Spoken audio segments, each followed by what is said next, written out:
মাও আজি তোলৈ চিঠিকে লিখিলোঁ। তোৰ লগত মুখামুখিকৈ কথা পতাৰ সাহস মোৰ নাই। বুকুত বহুত সপোন বান্ধি বিয়াত বহিছিলোঁ। দেউতায়ো জীৱনজোৰা সাধনাৰ পইচা সকলোবোৰ মোৰ বিয়াতেই খৰচ কৰি দিছিল। তহঁতেও মোক লৈ বহুত সপোন দেখিছিলি, বহুত কষ্ট কৰি মোক পঢ়ালি।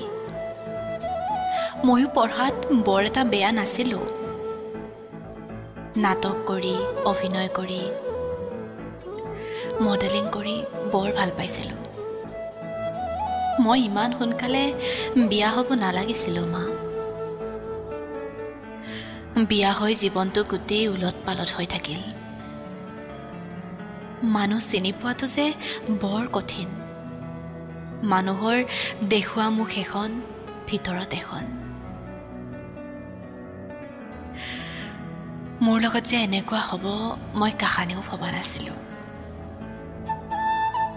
তোৰে সাহসী ছোৱালীজনী কেতিয়াবা বৰ বেয়াকৈ ভাঙি পৰোঁ।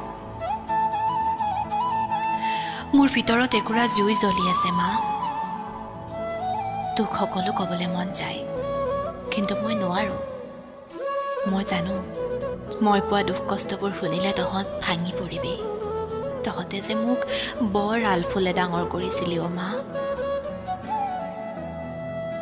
আমাৰ ঘৰত পইচাৰ অভাৱ আছিল হয়, কিন্তু মৰমৰ কেতিয়াও অভাৱ নাছিল অ' মা। কিন্তু মা, এতিয়া মোৰ পইচাৰ অভাৱ নাই, কিন্তু মৰমৰ বৰকৈ অভাৱ। জীৱনটোত কাৰ কেতিয়া কি হয় কোনেও নাজানে। ময়ো ভবা নাছিলোঁ মোৰ লগত যে এইবোৰ হ'ব।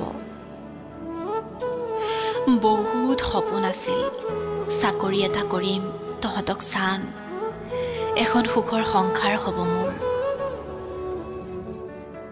পিছে এই সপোনবোৰ মোৰ কলিতে মৰহিল মা। ভবাৰ দৰে যে একোৱেই নহ'ল জীৱনত।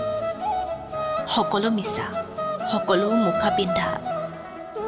তহঁতৰ বাহিৰে আন কাৰোৰে পৰাই মই অকণমান নিস্বাৰ্থ মৰম নাপালোঁ অ' মা। বিয়া হৈ উঠি বহুত কথাই গম পালোঁ, কিন্তু কি কৰিম এতিয়া? মই যে আবদ্ধ। মোৰ হাতত একো উপায়েই নাই। তহঁতে ভালে থাকিবি, মোৰ বাবে দুখ নকৰিবি। তহঁতে ভবাৰ দৰে মই সাহসী মা।